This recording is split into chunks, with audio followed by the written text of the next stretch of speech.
Howdy everybody. Tuesday was just about as soggy as Monday, maybe a little bit less so. Welcome to Weather Overtime, the News 12 video weather blog, giving you a better idea as to what's going on with what's happening with the forecast instead of the usual 2 to 3 minutes that you get on TV. So opportunity to explain more about what's happening and why. If there's anything that you would like to see on this netcast, please let us know. You can find us at wdef.com/weather or the email address aonek@wdef.com. Going to be on the mild side for tonight. Temperature's pretty stable and very much on the mild side for tomorrow and for the next couple of days after that. Looking at numbers back in the lower 70s for the end of the week.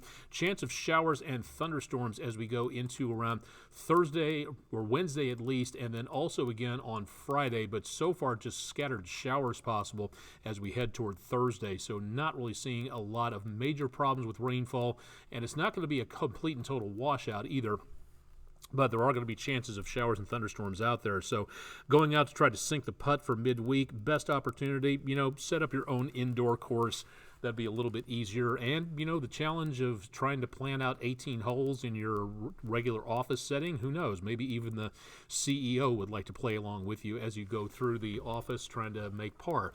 Temperatures, again, for today, pretty close to normal, a little bit above normal for this morning. And the really cool thing, we've been pretty well behind for the last several days and weeks. We have now reached an inch over a rainfall for just today, which is, again, giving us about 3 inches for the month and almost 2 inches over for the month at this point in time. So doing very good on rainfall and about 4 1/3 inches over for the entire year. So definitely getting a decent amount of rainfall out there.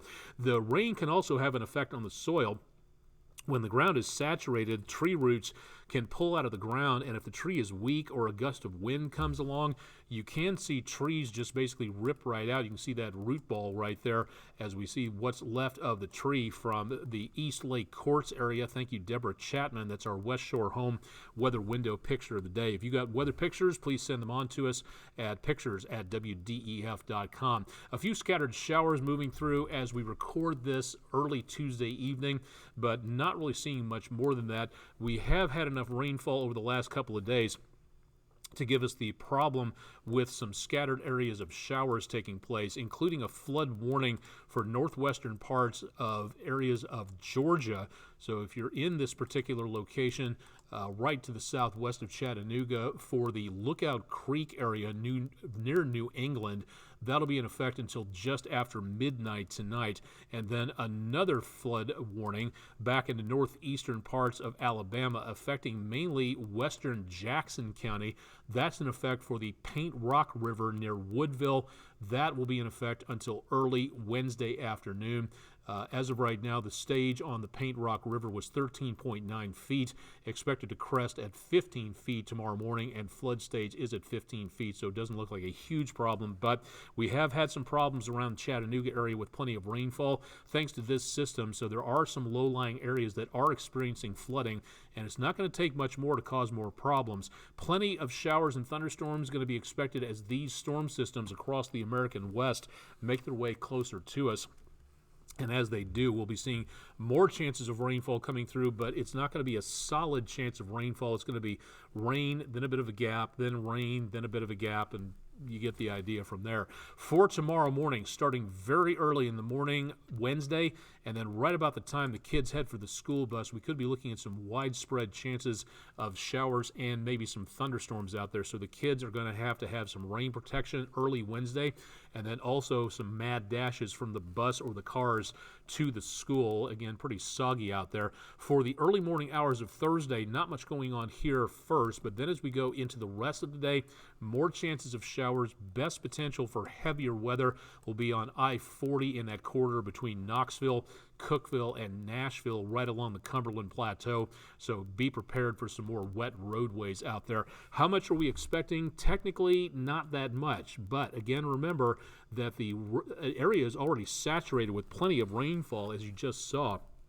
And all it's going to take is a decent amount of rain in one particular location to come barreling downwards, and the wet ground is not going to absorb it. It's going to make it run off into the areas of streams, creeks, overpasses, culvert collection areas, things like that. And that combined with autumn debris could do a good job of backing things up, and maybe some localized flooding or travel impairments in some locations, like we saw today around Hamilton County. For the most part, looking at temperatures quite mild tomorrow, some fog in the morning, and then isolated thunderstorms possible throughout the rest of Wednesday. Go ahead and take the umbrella with you and get set to get wet. We're also looking, unfortunately, in the 6 to 10 day outlook, the possibility from the Climate Prediction Center of heavier amounts of rainfall. The main core of anything in the way of heavier rainfall will be back to our north and to our west, but we are still in that above normal category. We're also seeing some very mild temperatures over the next several days, looking like above normal temperatures, mainly the Great Lakes and upwards into the upper Midwest.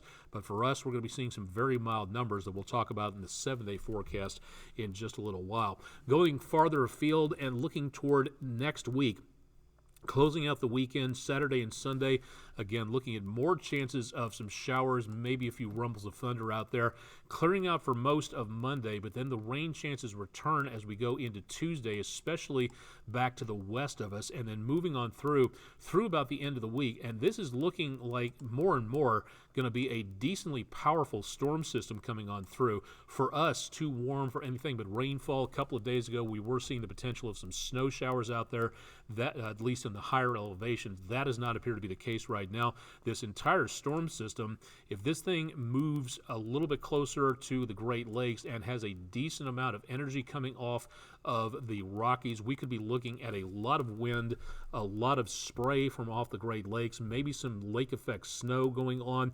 So anything between, say, Wisconsin and back over toward western New York State, we could be looking at what could become, again, it's very preliminary, we could be looking at the potential of maybe a decently major winter storm coming on through, and that'll be by about this time next week. So a lot needs to be watched on this. Of course, we'll be doing that, so keep it tuned here for more.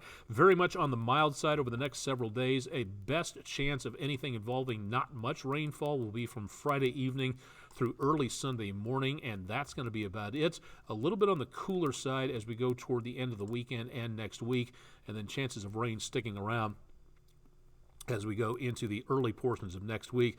It really does not appear that the rain is going to be letting up anytime soon, so expecting more in the way of rainfall. Yes, it is December, but we have a system in the mid-Atlantic, Invest 99L, or the area of investigation, could become a tropical storm. It's about a 50-50 shot for right now, but as of right now, the good news is it's moving away from the United States, and if it curves up into areas of the northern Atlantic, that cold water is going to sap this storm system's strength, so it doesn't look like a major problem out there. A lot of people can't get home because they're serving their country overseas, and that's why we have Weather Where the Troops Are, so you can see on the home front what's going on. Early morning Wednesday, a big burst of Siberian air has basically plopped itself down over the Yellow Sea and back into around the area of South Korea. So temperatures in the 20s, 30s, and lower 40s south of Seoul. And cold air, again, continuing to make its way through back into around the area off of China toward Japan. Temperatures in the 30s and 40s. Not seeing any major problems out there with weather, but again, it is noticeably cold out there. Also, if you've got kids or school students who would like to do artwork, highlighting and fighting marine debris, which is a big problem for our oceans. The art contest is open now. It'll close on December 16th.